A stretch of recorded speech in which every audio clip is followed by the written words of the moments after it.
Theresa, you've held a number of senior management positions, and in your coaching and training with managers and leaders, we talk about managing conflict. What's the aim of managers and leaders in a conflict situation? So I would say it's to maximise the potential benefit of any difference in opinions, whilst minimising the potential for any negative impact. But before we talk further on that, it's the word conflict, I think, probably provides the most challenge. And I think that's because of the assumptions and the associations that are made with that word now. When we look at the media at the moment, you turn the news on and we're going to the conflict in Ukraine or the conflict in Gaza.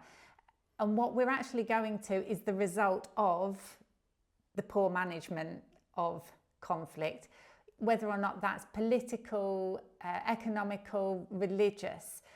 The conflict is the differing in opinions because it hasn't managed to be resolved effectively. It escalates to conflict, which is the war, the aggression. And I think, unfortunately, the word now has a negative connotation. So when we talk about conflict, people automatically see it as a negative, whereas actually it's a really positive thing. When conflict is healthy, as our favourite Patrick Lencioni talks about healthy conflict or unhealthy and healthy conflict.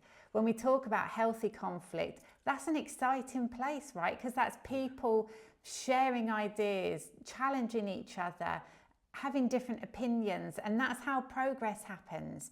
We can't have progress without those conflicting ideas.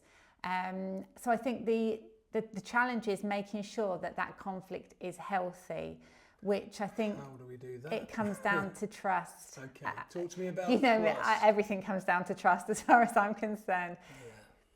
I think if you can create really deep intrinsic levels of trust in teams, people know that the intention is positive. So when you go into those situations where someone says something and you don't necessarily agree with it, they understand that the challenge you're providing isn't because you're trying to belittle them or put them down or tell them that they're talking nonsense. It's because you're seeking to understand more or to get them to consider something different. That's what having trust does. Without the trust, you get that suspicion. So I would say trust is probably the most important thing. And I agree. Of course I do. I think trust is the very foundation of any relationship. And of course, as Patrick says, in the absence of trust, we will have dysfunction. And I think imagine trying to have a disagreement, different personalities, managing that kind of diversity without a base of trust. Relationships are going to break down. We've got the Thomas Kilmann model here. Yes. Learning, I guess, establishing a point of self-awareness is the very foundation of all development, right? Absolutely. So how does this help? And I know we always laugh when we share this model with people and they do their questionnaires to understand what their preferences are in terms of their approach to conflict. And when I did my profile and discovered that I was high avoiding, and that's not me, I have those conversations. But then, you understand a bit more about it, and actually I realised, I am high avoidance. I will do whatever I can to de-escalate a situation, to avoid having that kind of confrontation that could lead to that kind of negative way of so being. That's your superpower. But the thing about this model and these preferences, of course, we have to be careful, right? Where would you have to be careful as an avoider? So anything that was time critical or a safety situation. There's no point if someone's about to fall off the edge of a cliff for me thinking, I don't want to upset them if I shout at them. You need to be that high competing person, as you are. You need to be able to be really forceful with your opinions and your ideas, and be willing to engage quickly. Whereas I think, sometimes with avoidance, it's that second guessing yourself that then causes a bit of a delay. But it's about, I think, with all of these preferences, there's a place for every single one of them depending on the situation. And I think it's about having that awareness, understanding who you are and your natural default. If you can get to know your teams, brilliant as well. But it's about when you've got a situation, think about the outcome that you want to achieve, the time that you've got to achieve it, and how much energy you want to put into it. If you want to, engage people, get them to share ideas before a decision's made, if you've got the time, collaborate with them. Sure. But it does take time. And of course, accommodating is a drain on your time.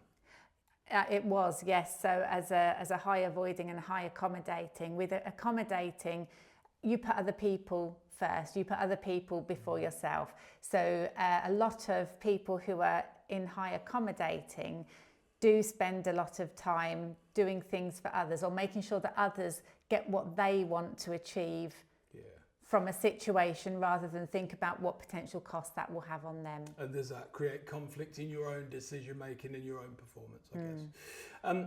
As a high competitor, I guess our superpower is when decisions have to be made and we have the information and we're prepared to make it. And as you quite rightly said, my background of fire service and high performance sport is when it's physiological, emotional or economic critical or time critical, we take the information and we state it and we're really strong with it. But what have I got to be careful of? You've helped me find out. I think in a potential conflict situation, people need to feel that they're heard. To de-escalate, all right, and avoid an unnecessary escalation, and to establish the trust. I know that I've learned that I have to dial down my competitiveness, because there's a danger that I'm not going to hear others. No. And they're not actually going to even want to collaborate.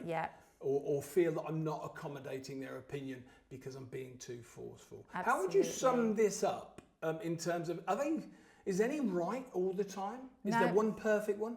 Sum it up. So I would say that there is a time and a place for every single one of these. And none of them are wrong, none of them are right all the time. Correct. They are something to be aware of and to consciously dial up or dial down depending on the outcome you want to achieve. So for me, if I've got a difficult conversation to have that needs to be done timely, I now consciously think, right, Theresa, you're at risk of backing off from this. So you're going to have to dial up this competing area and make sure your voice is heard. Make sure you're clear with your opinions and the reasons behind them, and stick to your guns. So it's about understanding when to put these into place. So then the final one out of the 5 that we haven't yet kind of looked at is compromising.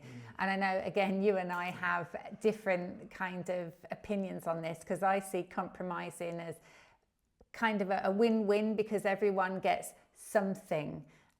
But I know you have a different opinion. I do. So you're right in terms of the win-win. So situational, as you described, with all of that, all situational. And if you're going to maximise the benefit while minimising the negative, yes, get everybody involved, make them feel listened to correctly, and make them feel like they're contributing and they're getting something out of it. Just be careful on what you're compromising, because with any compromise, I think we'll see this scenario, and it concerns me about this one, if I'm honest. Just make sure that these are things that you can give up. Somebody will gain more than somebody will lose in a potential compromise situation. Somebody's always going to gain a bit, somebody will always lose a bit. Just be careful what you're losing. Yeah. So I think in summary, we're saying to manage conflict effectively, take time to build trust in your teams. Become aware of where your preference can be when it comes to conflict.